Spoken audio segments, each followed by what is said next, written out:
देखते हैं इस क्लास में आज के जो क्वेश्चन है वो किस तरीके के क्वेश्चन है और काफ़ी इंपॉर्टेंट होने वाले हैं। देखिए पहला क्वेश्चन आपके बीच आ चुका है और आप इसका आंसर दीजिए क्या आएगा। तो इसमें पूछा गया है 540 मिलीलीटर चीनी के घोल में चीनी का प्रतिशत 44% है। देखो इससे पहले मैंने जो आपको 73वां क्वेश्चन कराया था वो भी इसी बेस पर आधारित था, लेकिन वहां पर जो बोला था वहां पे कह रहा था कितनी मात्रा में, यहाँ कह रहा पानी डालना चाहिए, लेकिन वहां पर जो बोला गया है वो बोला गया था कितनी मात्रा में चीनी मिलाया जाना चाहिए। देखो मैं आपको दिखा देता हूं, मैंने जो पिछली क्लास ऑफ की थी वो इस क्वेश्चन पर ऑफ की थी। तो यहाँ पे क्या बोला था, परसेंट में क्या दिया है, चीनी ही दिया है, और अंत में भी क्या दिया है, परसेंट में चीनी ही दिया है, और मिलाया भी क्या है इसमें, चीनी ही। लेकिन इसमें क्या है, और हम किससे करते थे इसको, बाई चीनी। तो क्या करते थे हम, चीनी दी हुई चीनी मिलाई चीनी क्या मानते थे 100%, और बीच में क्या लिख देते थे, जो मिश्रण में बन के आई है चीनी, और उसका क्या लगा देते थे हम, एलिगेशन। और मैंने आपको कांस्टेंट मेथड भी इसमें बताया था। तो चलते हैं दोस्तों इस क्वेश्चन का आंसर कैसे करना है। देखिए पहला आप एलिगेशन से देखिए, तो इसमें कह रहा है चीनी की प्रतिशत मात्रा शुरू में कितनी दे रखी है, तो यहां लिख लेते हैं प्रारंभिक घोल। प्रारंभिक घोल में चीनी की परसेंट मात्रा की बात करते हैं तो कितनी दे रखी है, 33%। और मैं सवाल को जो हल कर रहा हूं बाई चीनी के थ्रू हल कर रहे हैं। तो प्रारंभिक घोल में चीनी परसेंट मात्रा क्या होगी, 33%। और ध्यान रखना किसी भी मिश्रण का एक पार्ट पूरे मिश्रण को रिप्रेजेंट करता है, ये आपको विशेष ध्यान रखना है। अब ये कह रहा था इसमें मिलाई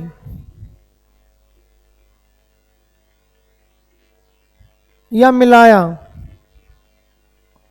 तो ये बताइए आपने चीनी मिलाई है या पानी, तो आप बोलोगे सर इसमें तो मिलाया पानी है, और आप हल किससे कर रहे हो, चीनी से। तो चीनी की परसेंट मात्रा कितनी मानी जाएगी, मिलाई 0, और पानी से हल करते तो क्या मानते 100। अब देखिए मिश्रण में कितनी चीनी बन गई है, मिश्रण में चीनी बनी है 27%। तो दोस्तों इसका अंतर करेंगे, अंतर करके लिखिए 27 का 0 से करते तो 27 आएगा, और 33 और 27 का अंतर करते हैं तो ये बनेगा आपका 6।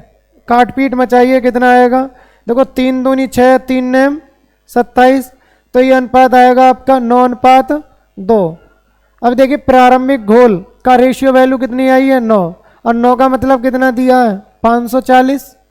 तो हम क्या करेंगे 540 में ml में 9 का भाग दे देंगे, और पूछा क्या है इसमें कितनी मात्रा में पानी डाला जाए, तो कितना आया है आपका 2 की वैल्यू निकाल देंगे और हमारा क्या आ जाएगा आंसर। तो करिए इसको 9 से काटते हैं, 9 छिक्का 54, 60 दूनी 120। तो दोस्तों इसका आंसर आ जाएगा 120 ml। 120 ml कौन से ऑप्शन में दिया है, ऑप्शन नंबर सी। आप इसको कांस्टेंट मेथड से भी कर सकते हैं। जैसे कांस्टेंट मेथड कैसे है, देखो प्रारंभिक घोल कितना था 540 ml। अगर मैं बात करता हूं न्यू वेट की, न्यू घोल के वेट की, और आप इसमें क्या मिला रहे हो, पानी, तो आप बताओगे कम होगा या ज्यादा, तो आप बोलोगे सर वो तो क्या हो जाना है भाई, पानी मिलाया तो क्या हो जाना है ज्यादा, तो ज्यादा हो जाना है, तो आपको ज्यादा क्या कर रखना है ऊपर। अब देखिए कांस्टेंट में ये जो ज्यादा और कम जो आते हैं, ठीक है, ये कौन सी वैल्यू होती है, कांस्टेंट। जब आपने पानी मिलाया है तो कांस्टेंट क्या रहेगा मिश्रण का, मात्रा में चीनी। तो देखो चीनी हमें ऑलरेडी दे रखी है, पहले चीनी कितनी थी 33%, और बाद में चीनी कितनी हो गई है 27%। तो आप बताइए ज्यादा 33 है या 27, तो आप बोलोगे सर ज्यादा जो है वो कितना है 33 ऊपर रखिए, और 27 को कहाँ रखेंगे, नीचे। अगर मैं 27 को नीचे रखता हूं तो देखिए काट पीट मचाइए, 27 दूनी 54, 20 33 दूनी 66। तो दोस्तों ये आ जाना आपका 660 ml। तो न्यू जो घोल का वेट आया है वो कितना आ गया 660 ml। अगर मैं बोलूं 540 ml से 660 ml अगर नया घोल बन के आया है तो किसके कारण आया है? तो आप बोलोगे सर पानी मिलाने के कारण।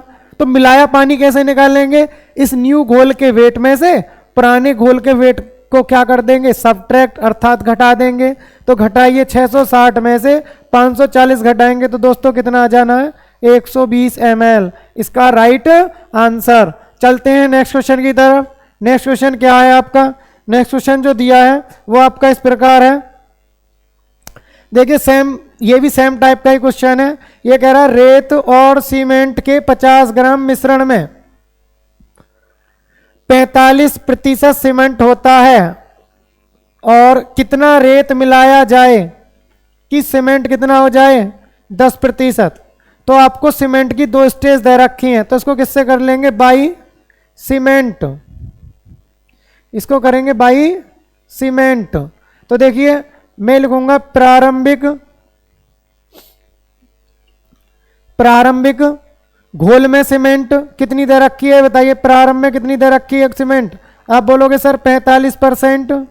और यहां लिखेंगे मिलाई या मतलब मिलाया। तो ये बताइए आपने सीमेंट से हल कर रहे हैं और मिलाया क्या है इसमें? रेत। तो सीमेंट कितने परसेंट मिलेगी? 0। कितना आएगा सीमेंट का परसेंट? क्या माना जाएगा? 0। अब देखिए जब इन दोनों को मिला दिया गया, मिलाने के बाद मिश्रण में आपने सीमेंट कितना देखा? 10%। तो 10% कहाँ आएगा? बीच में। अगर मैं सवाल को बाई सीमेंट की जगह बाई रेत से करता तो ये क्या मानता? 100%।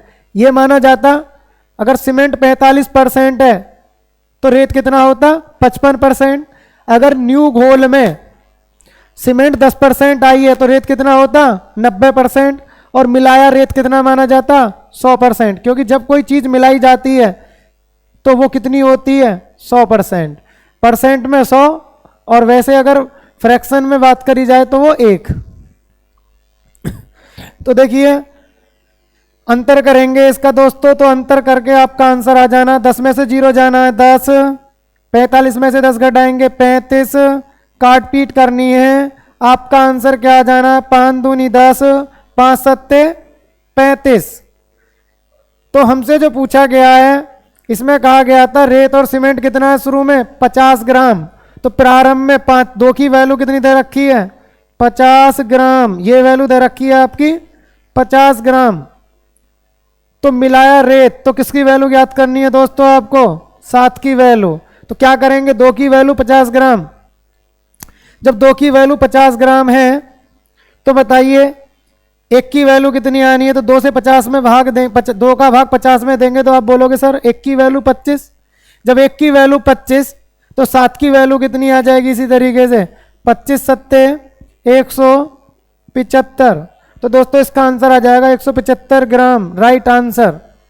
आप इसको कांस्टेंट से भी कर सकते हैं। जैसे कांस्टेंट से कैसे करेंगे? शुरू में कितना वेट दिया है? 50 ग्राम।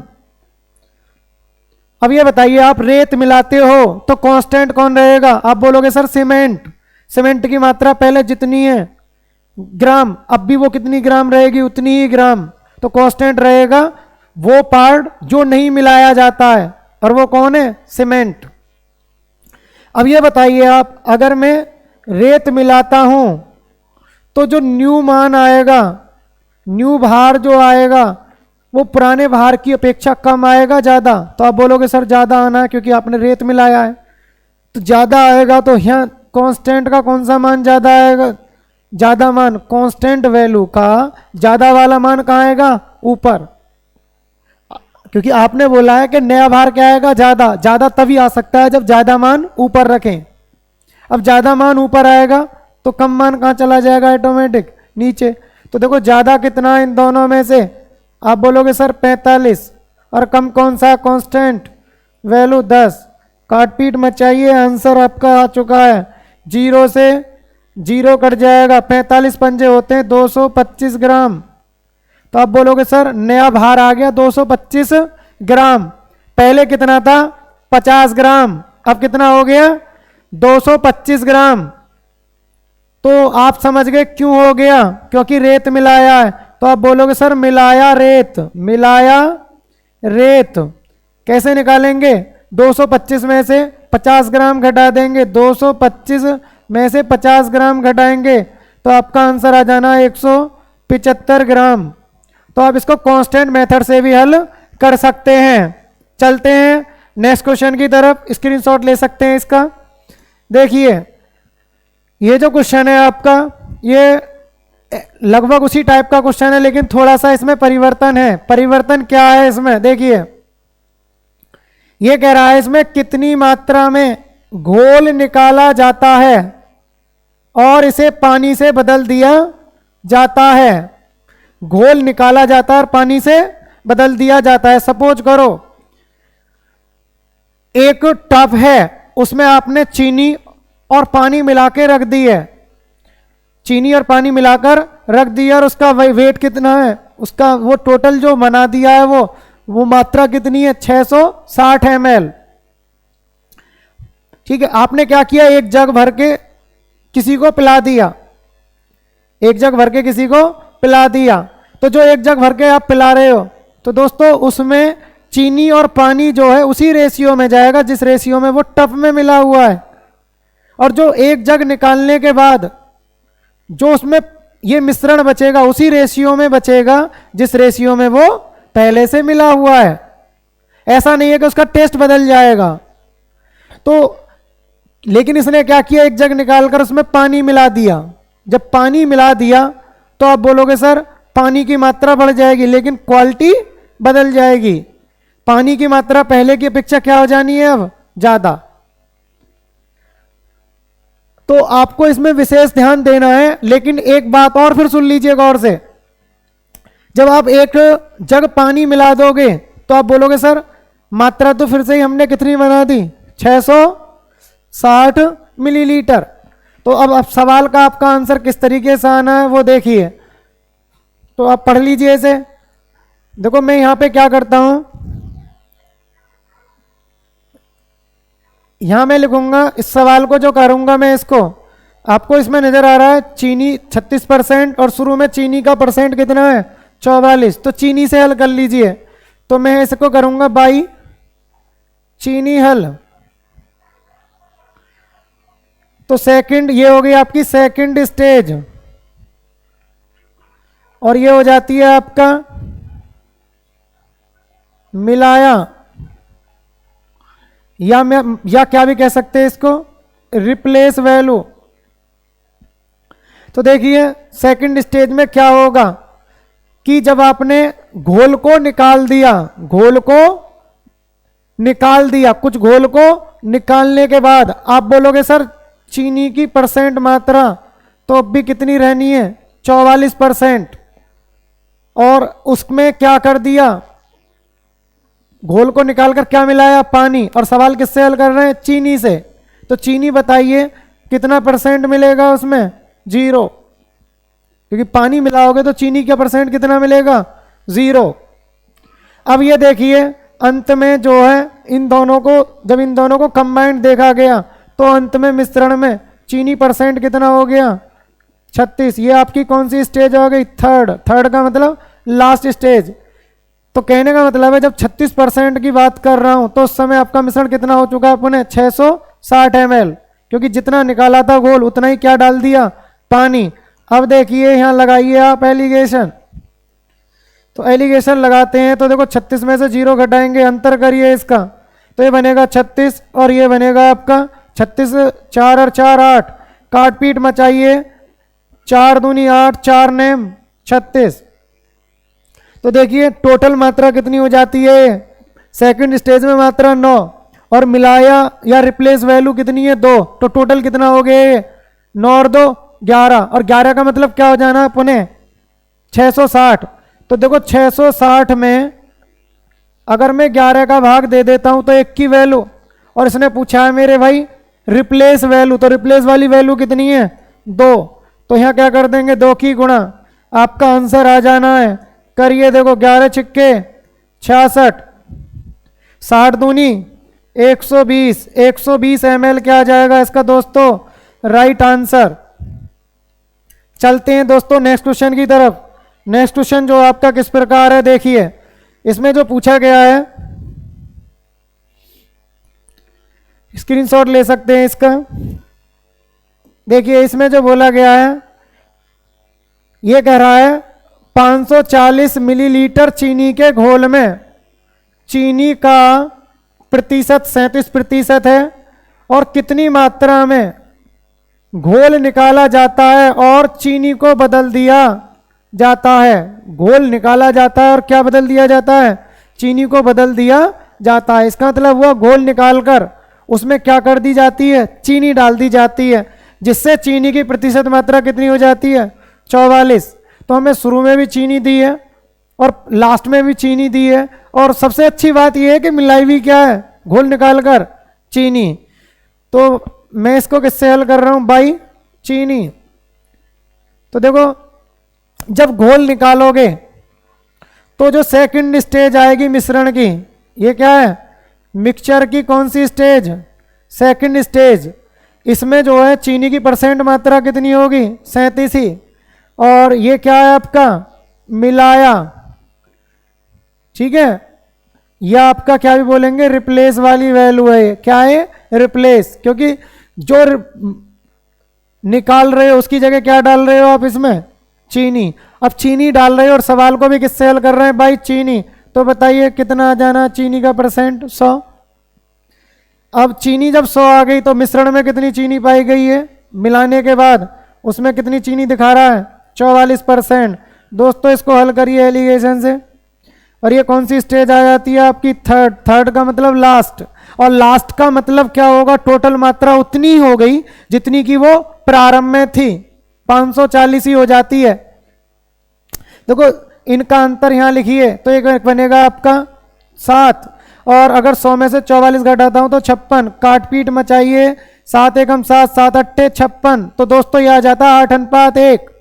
अब ये देखिए 540 जो वैल्यू दे रखी है, ये आपको 540 जो वैल्यू दे रखी है, कितने की वैल्यू है ये भाई, प्रारंभ में 540 था, अंत में भी कितना बन गया, तीसरी स्टेज पर पहुंचकर जब उसमें तुमने रिप्लेस कर दिया था तो बन गया 8 और 1 9, 8 और 1 9। तो ये कितने की वैल्यू है, 9 की, और निकालनी किसकी है इसमें, 1 की।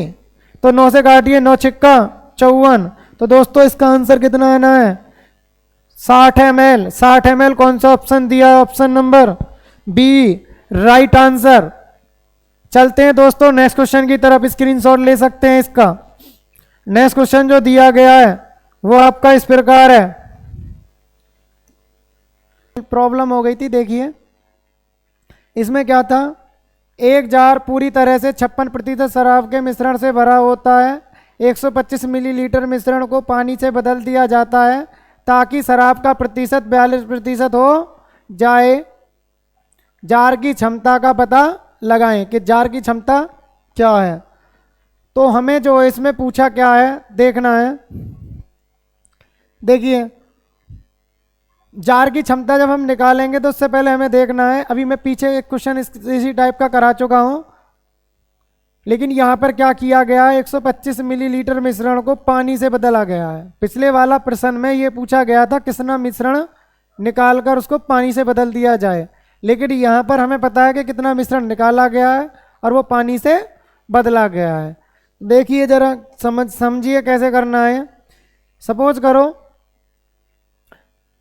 एक जार है, उसमें जार है या समझ लीजिए एक आपका जग है, उसमें क्या है आपके मान लो पिताजी या किसी की, उसमें क्या भरी हुई है, शराब भरी हुई है, जिसमें शराब का परसेंट कितना है 56%, बाकी क्या है पानी। आपका मान लीजिए कोई गेस्ट आया या कोई फ्रेंड आया, उसने क्या किया, उसमें से 125 मिलीलीटर ml उसमें से पी ली। पीने के बाद आप बोले यार ऐसे तो क्या होगा, मान लीजिए आपके पिताजी की है, पिताजी को पता पड़ जाएगा, वो तो क्या करेंगे फिर पनिश करेंगे। तो आपने सोचा कि पिताजी को पता ना चले, इसी वजह से आपने क्या किया, उसमें 125 ml क्या डाल दिया, पानी। तो पानी डालोगे तो सीधी सी बात है कि शराब का परसेंट घट जाना है। तो जहाँ पहले 56% उसमें क्या था, शराब का मतलब नशा, तो अब उसमें नशा कितना रह जाना है 42%। तो इस तरीके से ये क्वेश्चन था आपका, और आपको ये बताना है कि जार की क्षमता क्या थी। लेकिन ऐसा करने से जितनी जार की क्षमता प्रारंभ में थी उतनी ही जार की क्षमता उसने क्या बना दी बाद में, क्योंकि उतना ही क्या डाल दिया 125 ml ही क्या डाल दिया पानी। तो देखना है, मैं यहाँ बता देता हूँ आपको। देखो मैं इसको कर रहा हूँ बाई शराब। तो सेकेंड स्टेज का जो मिश्रण है, जब आपने 125 ml किसी को दे दी थी, मिश्रण दे दिया था, तो उसके बाद जो मिश्रण बचा था ये वहां से क्वेश्चन बनेगा। तो आप बोलोगे सर उसमें शराब की परसेंट कितनी है, अभी भी 56%, और मिलाया क्या है आपने इसमें पानी, तो शराब कितनी मिलेगी 0%। तो पानी मिलाने से क्या होगा आपका शराब का परसेंट घट जाना है। तो इसे रिप्लेस करने से जो थर्ड स्टेज है उसमें जो है आपका जो शराब है वो कितने परसेंट हो जाता है 42%, वो इसमें दिया गया है। अब देखिए इसका अंतर कितना आएगा 14, और 42 और 0 का अंतर करेंगे तो 42, 14 एकम 14, 14 × 3 42, तो ये आ गया 3:1। जब ये 3:1 आ जाता है तो हम देखेंगे इसमें 3 और 1 टोटल कितना हुआ 4, क्योंकि अंत में टोटल मात्रा कितनी हो जाती है 3 और 1 4, और अंतिम मात्रा और प्रारंभिक जार की मात्रा क्या होगी समान, क्योंकि जितना निकाल रहा है उतना ही वो अन्य चीज डाल रहा है। तो देखिए 3 और 1 4। अब एक चीज बताइए आपको कि इसमें 125 ml जो दिया गया है वो किसकी वैल्यू दे रखी है, इसने देखना जरा, 1 की वैल्यू, क्योंकि रिप्लेस वैल्यू कितनी है 1 की वैल्यू कितनी दे रखी है इसने 125 ml। तो जार की जो क्षमता आ जानी है दोस्तों, इसीलिए जार क्षमता बराबर, तो जार की क्षमता कितनी होगी, जो लास्ट स्टेज में कितना था 42%, अर्थात 3 और 1 4, दोनों को जोड़ देंगे तो किसकी वैल्यू निकालनी है 4 की वैल्यू। 1 की वैल्यू 125 ml, तो 4 की वैल्यू कितनी बनेगी, 4 की गुणा कर देंगे इसमें तो 25 कितना बन जाएगा, ये 25 चौका 100, 100 और 100 चौका 400, तो बन जाएगा 500 ml। तो जार की क्षमता कितनी थी 500 ml। 500 ml क्या आ जाएगा दोस्तों इसका राइट आंसर। चलते हैं दोस्तों नेक्स्ट क्वेश्चन की तरफ। देखो पिछला क्वेश्चन था उसमें टोटल की वैल्यू दे रखी थी, इसमें क्या है रिप्लेस वैल्यू दे रखी है, तो जार की टोटल क्षमता पूछ रहा है। चलो चलते हैं नेक्स्ट क्वेश्चन की तरफ। नेक्स्ट क्वेश्चन में जो पूछा गया है वो देखिए, ये क्वेश्चन है किसी वर्ग की प्रत्येक भुजा में 33% वृद्धि होने पर इसके क्षेत्रफल में कितने प्रतिशत की वृद्धि होगी। तो यहां से ये नई टाइप चालू हो जाती है, किसी वर्ग की प्रत्येक भुजा में 33% वृद्धि होने पर इसके क्षेत्रफल में। तो पहले ये बताइए वर्ग का जो क्षेत्रफल होता है, वर्ग का जो क्षेत्रफल होता है वो क्या होता है भुजा का वर्ग।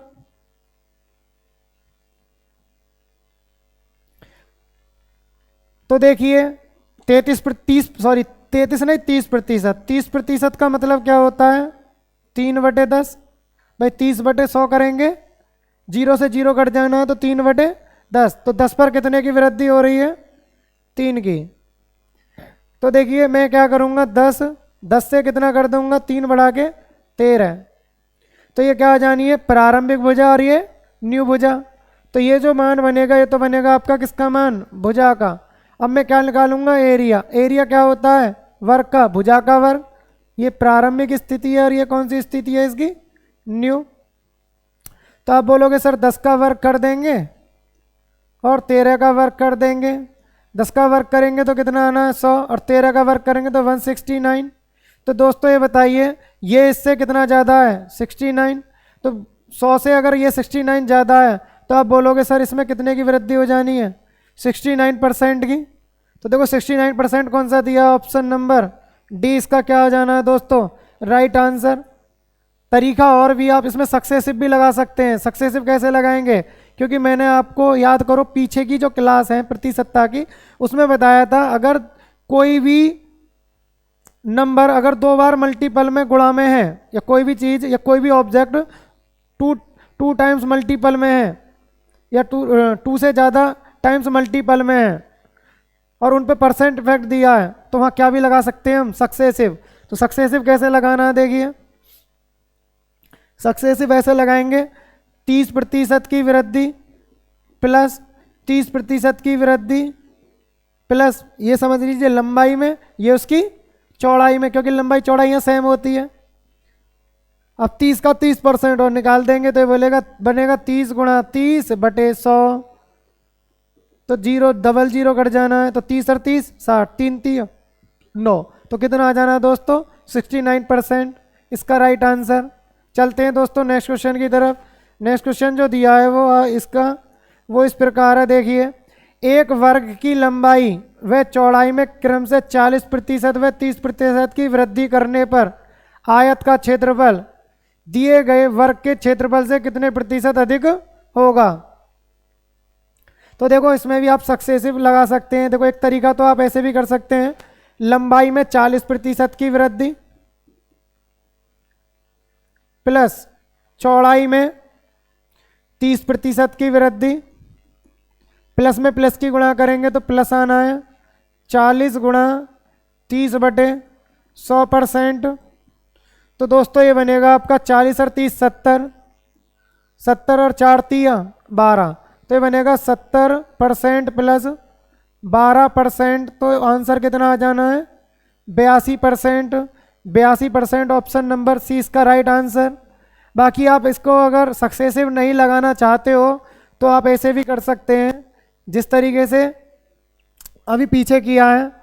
देखना ये आपका, आप जानते हो लंबाई की गुणा अगर चौड़ाई से कर दी जाए तो क्या निकल के आ जाता है दोस्तों, ये एरिया।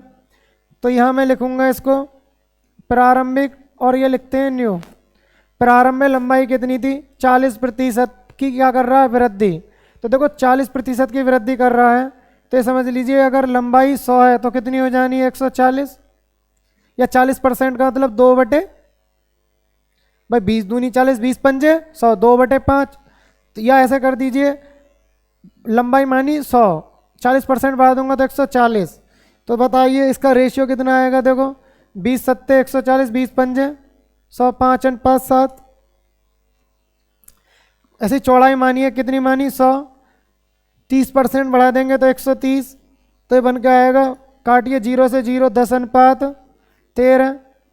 अब एरिया कैसे निकालेंगे, लंबाई की चौड़ाई से गुणा करिए, तो देखो 10 की गुणा 5 से करूंगा 10 पंजे 50 और 13 सत्ते 91, तो अगर 50 से 91 हो रहा है तो वृद्धि कितने की हो रही है जल्दी बताइए। ये क्या है प्रारंभिक एरिया और ये निकल के आएगा आपका न्यू एरिया।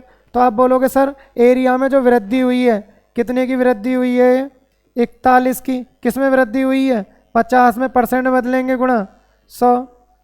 तो दोस्तों इसका जो राइट आंसर आ जाएगा दूसरे तरीके से क्या आएगा, वो भी 50 दूनी 100, 41 दूनी 82% क्या आ जाएगा इसका राइट आंसर। तो आप इसको इस तरीके से कर सकते हैं। चलो चलते हैं दोस्तों नेक्स्ट क्वेश्चन की तरफ। नेक्स्ट क्वेश्चन जो दिया है आपका वो किस प्रकार है वो देखिए, मैं भी आपकी स्क्रीन पर अभी लगाता हूं।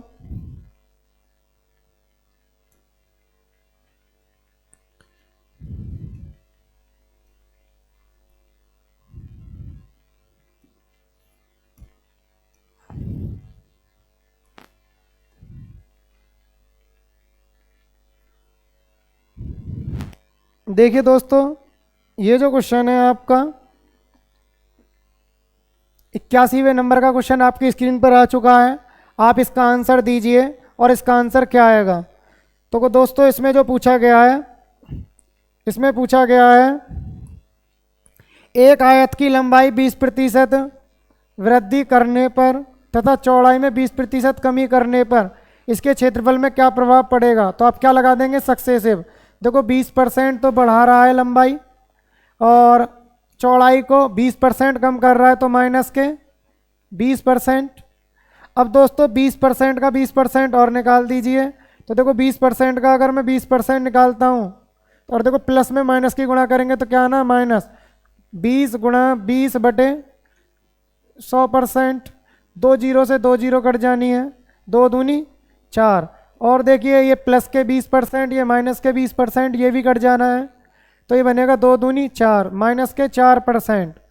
तो माइनस के 4% का मतलब है ये प्रभाव किस पे आ जाना, क्षेत्रफल पर, अर्थात क्षेत्रफल में कितने की कमी हो जानी है, 4%। तो 4% की क्या हो जाएगी क्षेत्रफल में कमी। या आप ऐसे भी कर सकते हैं, देखिए 20%, 20% का मतलब होता है 1/5, भाई 20/100 1/5, 5 पर 1 कम कर देना है तो 4/5। इसी प्रकार ये तो इफेक्ट था लंबाई पर, बात करते हैं चौड़ाई पर। चौड़ाई में बोला 20% की, सॉरी इसमें वृद्धि करनी थी तो ये बनेगा 6, और चौड़ाई में क्या करना, 20% की कमी। तो 20% का मतलब क्या होता है 1/5, 5 पर 1 कम कर दीजिए 4/5। अब क्या करना है आपको, आप जानते हो लंबाई गुणा चौड़ाई बराबर क्या होता है आपका एरिया।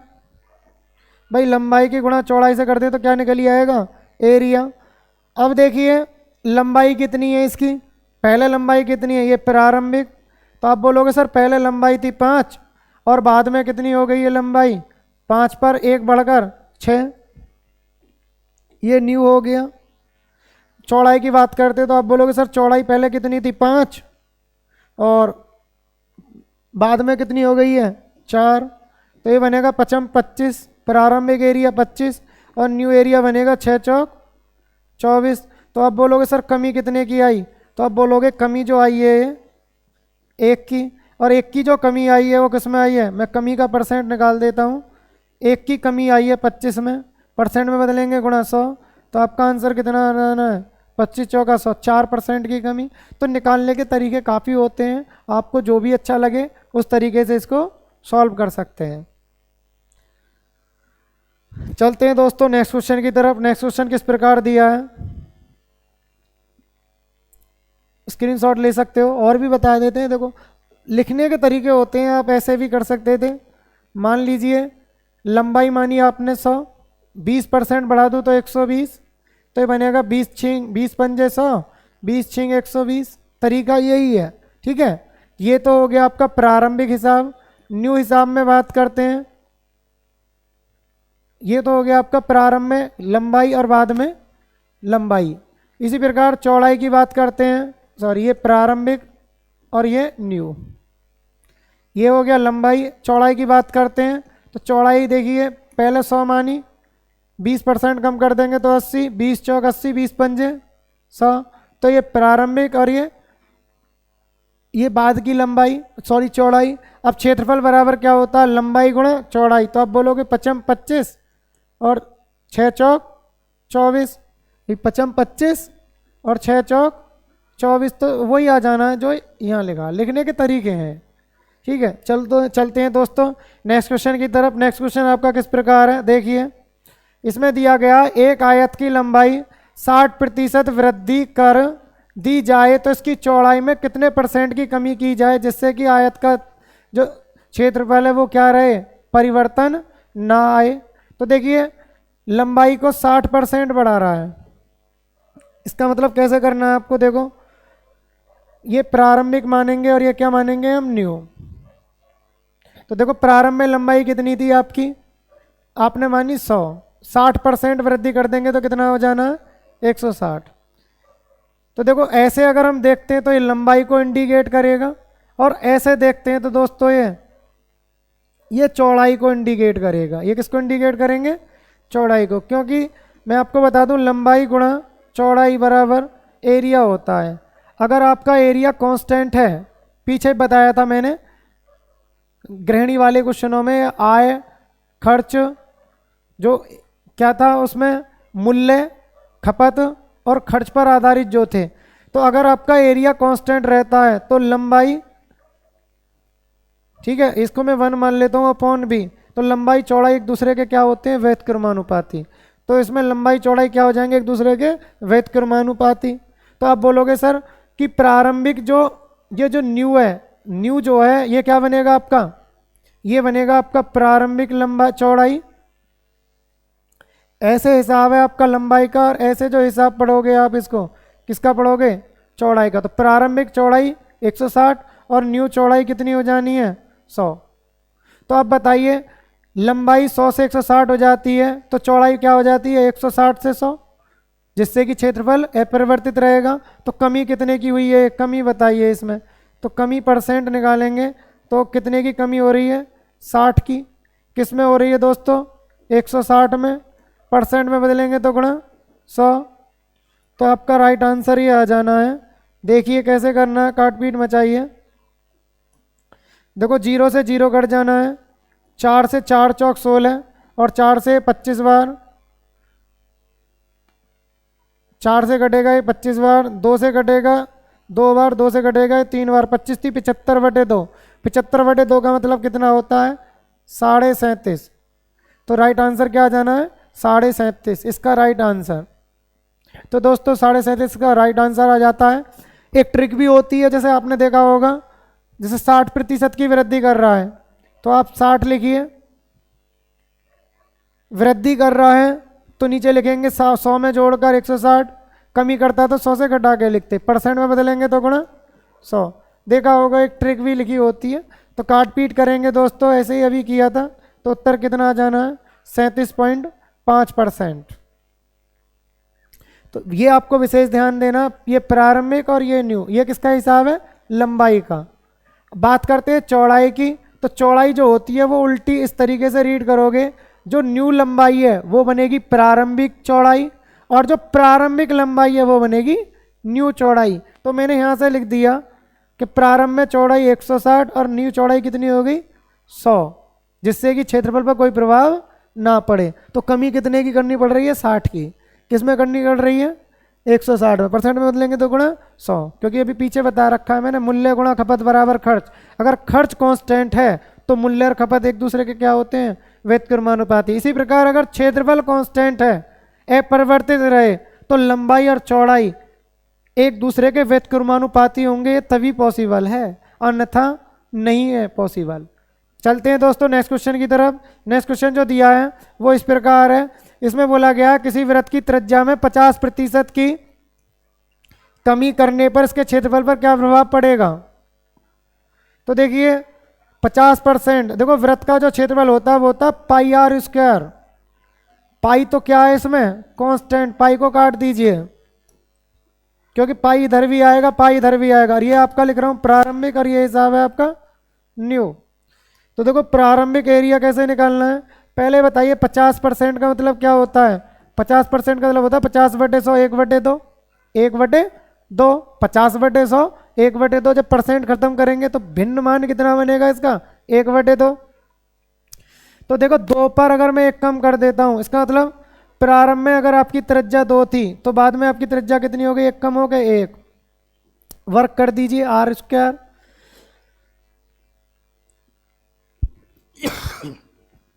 ये आपके क्या निकल आएंगे, एरिया 2 दूनी 4 और 1 का वर्ग 1। तो प्रारंभ में ये क्या निकल के आया आपके एरिया। तो ये बताइए 4 से अगर 1 हो जाता है एरिया तो कमी कितने की हो रही है, आप बोलोगे सर 3 की। तो 3 की जो कमी हुई है वो किसमें हुई है, 4 में। परसेंट में बदलेंगे तो गुणा 100। तो 25 बार कट जाएगा, 25 थी 75% क्या आ जाएगा दोस्तों इसका आंसर, क्योंकि हमें क्या निकालना है इसमें, कमी का प्रतिशत। आप इसको सक्सेसिव से भी कर सकते हो क्योंकि आर स्क्वायर आया है। आर स्क्वायर का मतलब होता है आर गुणा आर, और आर पर इफेक्ट क्या दिया गया, 50% की कमी। तो आप ऐसे भी कर सकते हो 50% माइनस के 50%, क्योंकि आर की मेन वैल्यू तो समान ही रहनी है। तो देखो माइनस माइनस करेंगे तो क्या जाना, 50 प्लस 50 गुणा 50/100, 2 जीरो से 2 जीरो कट जानी है। आप खुद ही देख लीजिए, 50 और 50 माइनस के 100 और ये प्लस के कितना बनेगा, 25। तो माइनस के क्या आ जाना है, 75%। और ये प्रभाव किस में पड़ेगा, क्षेत्रफल पर। चलते हैं दोस्तों नेक्स्ट क्वेश्चन की तरफ। नेक्स्ट क्वेश्चन जो दिया है वो इस प्रकार है। ये कह रहा है किसी वृत्त की त्रिज्या में 50% कमी करने से इसके क्षेत्रफल में कितने प्रतिशत की कमी होगी।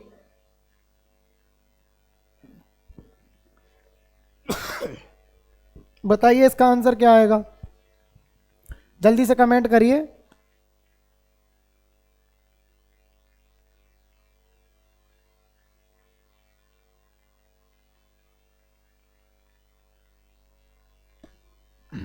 देखिए ये वाला क्वेश्चन तो हम पीछे कर चुके हैं, ये क्वेश्चन दोबारा आ गया है, कोई नहीं, देखिए इसे आप खुद कर लेना।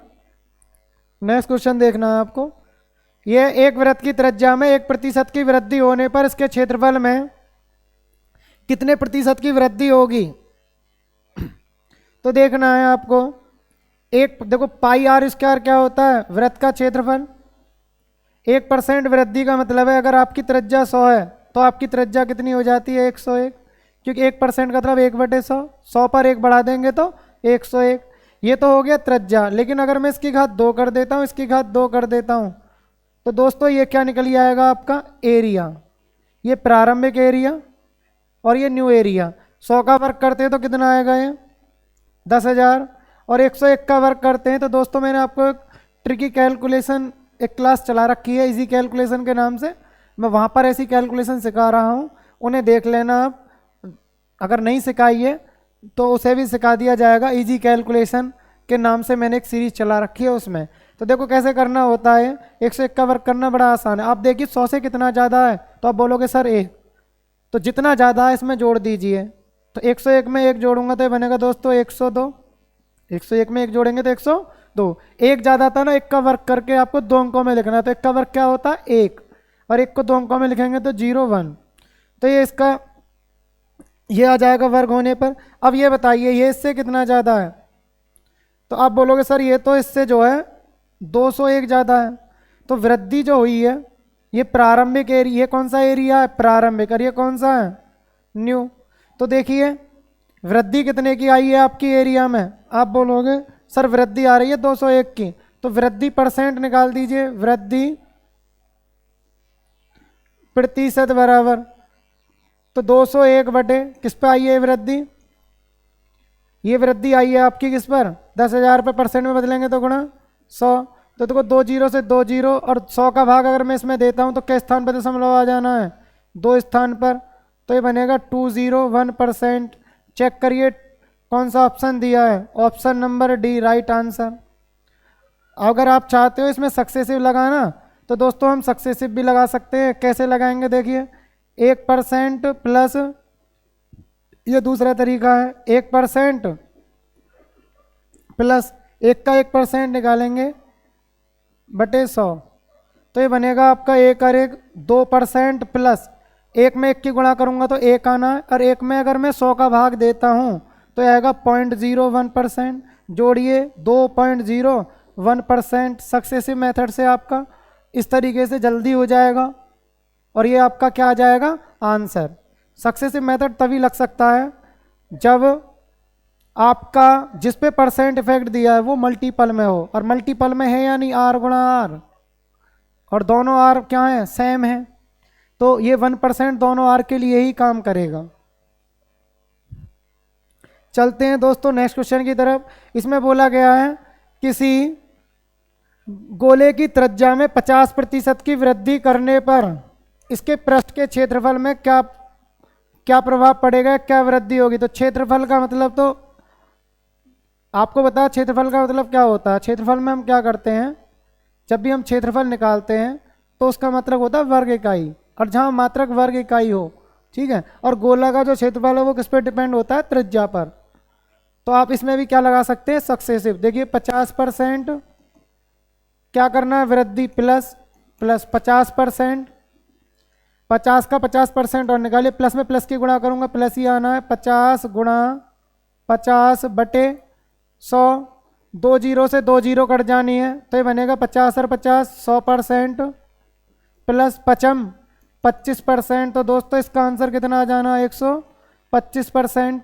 125% देखिए option number B right answer. और गोले का अगर मैं वक्र पृष्ठ की बात करता हूं, इसका पृष्ठीय क्षेत्रफल की बात करता हूं गोले का, तो वो क्या होता है आपका? 4 पाई आर स्क्वायर। अब देखिए 4 पाई तो कांस्टेंट है, मैं आपको दूसरा तरीका बता देता हूं।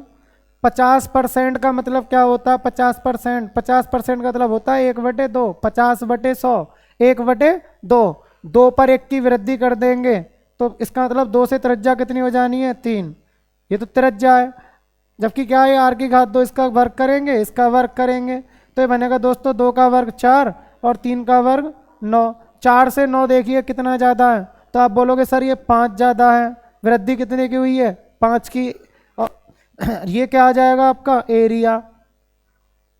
तो देखो 5 की वृद्धि हुई, 4 से 9 कितना ज़्यादा है? 5 ज़्यादा है। 5 की वृद्धि किस में हुई? 4 में। परसेंट में बदलेंगे तो गुणा 100। तो दोस्तों इससे क्या बार कट जाएगा? 25। 25 पंजे 4 से काटेंगे तो 25 बार, 25 पंजे 125%। इसका क्या आ जाएगा? आंसर। चलते हैं दोस्तों नेक्स्ट क्वेश्चन की तरफ, स्क्रीनशॉट ले सकते हैं। देखिए ये कह रहा है 10 सेंटीमीटर त्रिज्या के संपूर्ण पृष्ठ के क्षेत्रफल का संख्यात्मक मान इसके आयतन के संख्यात्मक मान के क्या है? मान का कितना प्रतिशत है? तो 10 सेंटीमीटर त्रिज्या के गोले के संपूर्ण पृष्ठ का क्षेत्रफल। अब ये देखिए आपको मैं यहां लिख रहा हूं संपूर्ण पृष्ठ का एरिया, ये आपका गोला है, और यहां लिखते हैं इसका संपूर्ण पृष्ठ एरिया, और यहां लिखते हैं इसका आयतन। अभी दे बताइए, ये जो संपूर्ण पृष्ठ का जो एरिया होता है ये होता है 4 पाई आर स्क्वायर, और आयतन होता है 4/3 पाई आर की पावर 3 गोले की।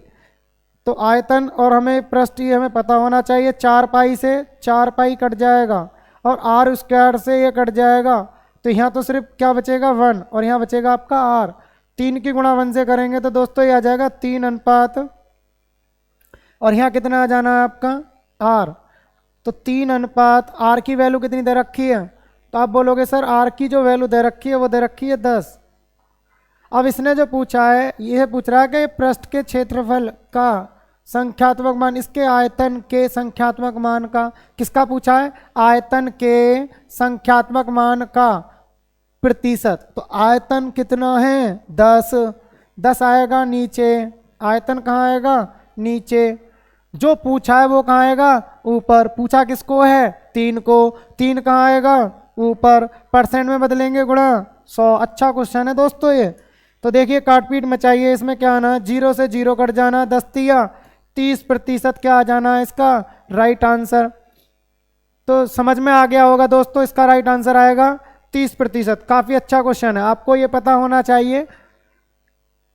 तो इसका जो मैंने इसमें क्या है, आपके जो 2D 3D में कुछ क्वेश्चन ऐसे होते हैं जो परसेंट वाले होते हैं, वो भी मैंने इसमें आपको परसेंटेज में ही कवर करा दिए हैं, क्योंकि इस परसेंटेज चैप्टर से आपको कोई भी एग्जाम देने जाते हो दोस्तों तो काफ़ी कुछ मिलने वाला है। आप अच्छे से इसका अध्ययन करके जाएं। देखिए इसमें क्या पूछा गया है, ये कह रहा है ए बी से 20% कम है। देखो ए किस पे डिपेंड है? बी पर, जबकि सी किस पे डिपेंड है? डी पर, और डी किस पे डिपेंड है? ए पर। तो हमने देखा कहानी जो है डी ए पर डिपेंड है, सी डी पे डिपेंड है, और ए किस पे डिपेंड है? बी पर। तो मैंने यहाँ पे सबसे पहले वैल्यू जो मानी वो मानी मैंने बी की। अगर मैं बी की बात करता हूँ तो दोस्तों मैंने माना बी का मान 100। क्या माना? बी का मान 100। लेट बी माना 100। अगर बी की वैल्यू 100 है तो ए जो है बी से कितना कम है? 20%। तो दोस्तों 20% कम करेंगे तो ए का मान हमारा कितना आ जाना है? आप बोलोगे सर ए का जो मान आएगा वो आ जाएगा 20% कम, अर्थात 80। अब देखिए जब हमें इसका भी मान पता चल जाता है ए का, अब ए पे जो डिपेंड है वो कौन है? आप बोलोगे सर डी। तो देखिए डी का मान मैं यहाँ लिख देता हूँ। डी जो है ए से कितना कम है? 25%। तो देखो 80 लिख लेंगे, क्योंकि डी जो है ए से कितना कम है? 25%। तो ए का मान 80 है, 25% कम करेंगे तो आप बोलोगे 75/100। भाई ए के मान का 75/100 होगा नहीं होगा? क्योंकि 25% क्या है वो? कम है। तो काटिए, देखो 25 थी 75, 25 चौका 100, 4 से कितनी बार कटेगा? 20 बार। तो इसका मान आ जाएगा 20 तिया 60। अब बात करते हैं जब ये वैल्यू आ जाती है आपकी 60, तो देखिए सी जो है, सी क्या है? डी से 20% अधिक। अब मैं यहाँ सी का मान निकाल दूंगा, और सी का मान जो डी का मान कितना आया आपका? 60। डी का मान क्या आया है? 60। और सी जो है डी से कितना है? 20% अधिक। 20% अधिक का मतलब है 120/100। 100, काटिए इसको तो ये कटेगा आपका 20 से काट देते हैं, देखो 20 से कटेगा, 20 पंजे 100 और 20 छिंग 120, 5 से काटते हैं तो ये 12 बार, तो ये बनेगा 12 छिंग 72। तो सी का मान कितना आ जाना है 72। तो हमें पता है इसमें पूछा क्या है, जरा देखना है। हमें बी का मान पता पड़ गया, ए का, डी का, सी का, सभी का मान पता चल गया। इसमें बोला गया है बी बराबर है सी का कितना 0.72। तो देखो यहाँ से आपको रेशियो निकाल लेना, थोड़ा ऑप्शन से देख लीजिए। अगर मैं यहाँ से b अपॉन सी का मान निकालता हूँ दोस्तों तो इसका मान बनेगा 0.72, ठीक है। अब यहाँ से देखिए b का मान कितना है, देखो b का मान, अगर देखो b का मान लेते हैं तो b का मान आपका कितना है 100, और c का मान लेते हैं, c का मान कितना आया 72। तो दोस्तों क्या ये राइट आ रहा है, 0.72 आ जाएगा क्या ये? तो आप बोलोगे सर ये तो नहीं आएगा, इसका मतलब ऑप्शन ए क्या है इसका गलत आंसर। अब देखिए इसी प्रकार अगर बात करते हैं ऑप्शन नंबर बी की, ऑप्शन बी देखिए, ऑप्शन बी में दिया है अगर मैं b अपॉन सी निकालता हूं दोस्तों तो ये बनेगा 0.675। अब देखिए b कितना है आपका 100 और c की वैल्यू कितनी दे रखी है, इसमें c की जो वैल्यू दे रखी है, c की वैल्यू दे रखी है आपका, c की वैल्यू अगर बात करते हैं तो c की वैल्यू कर दे रखी है, अभी निकल के आई थी 72। तो 100 में अगर मैं 72 का भाग दूंगा तो दोस्तों क्या कभी ये आ जाएगा पॉइंट, क्योंकि 1 टाइम्स चला जाएगा, तो ये पॉइंट नहीं है, 0.67 नहीं आएगा, 1 पॉइंट कुछ करके आएगा। तो ऑप्शन बी भी क्या है हमारा गलत आंसर। इसी प्रकार ऑप्शन सी की बात करते हैं तो देखो सी का मान जो दिया है, यहाँ से अगर मैं सी अपॉन बी का मान निकालता हूँ, सी अपॉन बी का मान, तो ये क्या रह जाना 0.675। अब देखो सी की वैल्यू कितनी है 72, देखिए सी की वैल्यू 72 और बी का मान कितना आया है आपका, बी का मान 100। तो दोस्तों 72 में अगर मैं 100 का भाग दूंगा तो कितना आना है 0.72, जबकि ये कितना आना चाहिए, ये आना चाहिए कितना 0.675। तो ये भी क्या है ऑप्शन गलत। तो इसका राइट आंसर क्या आ जाएगा ऑप्शन नंबर डी। देखो मैं आपको दिखा देता हूँ चेक करके, सी अपॉन बी निकालते हैं तो कितना आना चाहिए 0.72। आप चेक करिए सी की वैल्यू कितनी है 72 और 72, सी की वैल्यू कितनी है 72 और बी की वैल्यू कितनी है, बी की वैल्यू बोलोगे सर बी की वैल्यू है 100, भाग देना तो दोस्तों 0.72 आ रहा नहीं आ रहा, तो ऑप्शन नंबर क्या आ जाएगा इसका डी राइट आंसर। बाकी आप इसे जल्दी भी कर सकते हैं, आपको थोड़ा ऑप्शन देखना पड़ेगा, क्योंकि आप ऑप्शन को सीधा देखते तो देखिए बी बटे सी यहाँ पर हम देखते हैं तो 0.72 नहीं आएगा, क्योंकि देखो 72 के संदर्भ में ये भी दिया है ये भी दिया है, तो अब 72 के संदर्भ में देखो यहाँ भी आया है, तो आप कैसे देख सकते थे सी बटे बी, सी के नीचे बी लाता 0.72 और देखो सी के नीचे 72 के नीचे अगर 100 आएगा तभी तो 0.72 बनेगा। तो 0.72 कब बन सकता है, जब 72 में किसका भाग दिया जाए 100 का, अर्थात सी में किसका भाग दिया जाए बी का। तो ऑप्शन नंबर डी आपका देखते ही राइट आंसर आ जाता। चलो चलते हैं दोस्तों नेक्स्ट क्वेश्चन की तरफ। ये काफ़ी अच्छा क्वेश्चन था आपका, सभी की वैल्यू निकालनी है इसमें और मैच करना होगा। चलो देखिए लास्ट क्वेश्चन है दोस्तों, इसी के साथ ये प्रतिसत्ता चैप्टर दोस्तों आपका ख़त्म हो जाएगा। और आपसे बार बार मेरा दोस्तों यही कहना है, मैं आपके लिए लगभग जितना भी पूरा मैथ है सब बड़े अच्छी तरीके से चैप्टर वाइज पढ़ाऊँगा, और आप हमारे साथ मेहनत करते रहेंगे तो आपका ऐसा नहीं है, देखो फिर बताता हूँ यूट्यूब पर आप खूब देख लेना, ऐसा नहीं है कि किसी ने पूरा मैथ पढ़ाया, लेकिन मैं आपसे प्रॉमिस करता हूँ मैं आपको पूरा मैथ बड़े अच्छे तरीके से चैप्टर वाइज अच्छे क्वेश्चन, ठीक है, और जो बच भी जाते हैं उनको अलग सीरीज के माध्यम से बिल्कुल कराया जाएगा। और ये लास्ट क्वेश्चन है, आप इसको देखिए। तो दोस्तों हमने क्या किया, इसमें बी ए डी सी इन सब का मान निकाल लिया। सबका मान निकालने के बाद आपको सीधा ऑप्शन देखना है। ऑप्शन में देखो दोस्तों इसमें क्या है, ये जो ऑप्शन दिया है 78 आया है, सी का मान 78, डी का मान 60, ए का मान 80, बी का मान 100। तो इसमें से आपको देखना है, देखिए इसमें क्या है 78 इसी ऑप्शन में दिया, और ये ऑप्शन थोड़ा मिसप्रिंट है दोस्तों। इसमें क्या करना है, बी की जगह तो आपको सी कर देना है और सी की जगह बी कर देना है। इसका ये राइट आंसर हो जाएगा। देखिए कैसे, अगर मैं यहाँ से सी अपॉन, इस ऑप्शन से सी अपॉन बी निकालता हूँ तो सी अपॉन बी का मान कितना आएगा 0.78, और 0.78 का मतलब क्या होता है 78/100। तो देखिए जब इतना आ जाना है इसका आंसर तो चेक करना है आपको 78/100। अब देखिए सी की वैल्यू कितनी आई है आपकी, सी की वैल्यू देखो 78 ही आई है, और बी की वैल्यू की बात करते तो कितनी मानी थी वो हमने 100। तो दोस्तों इससे कौन सा मैच कर जाएगा ऑप्शन आपका डी। तो ये आपका सी क्या है, ये सी, और ये क्या है यहाँ पर बी। तो दोस्तों इसका राइट आंसर आपका इस तरीके से आ जाना है। तो ये इसी के साथ दोस्तों आपका परसेंटेज चैप्टर ये खत्म हो जाता है। अब मिलते हैं दोस्तों अगली क्लास में, और अगला जो चैप्टर दोस्तों मैं आपके लिए लेके आ रहा हूँ वो बहुत ही इंपॉर्टेंट है, और वो चैप्टर जो है आपका लाभ हानि है। ठीक है, आपको डरना नहीं है, बहुत आसान तरीके से मैं आपको लाभ हानि चैप्टर कराने वाला हूँ। तो दोस्तों इसी के साथ मैं आपसे विदाई लेता हूँ, मिलता हूँ नेक्स्ट क्लास में। जय हिंद, जय भारत।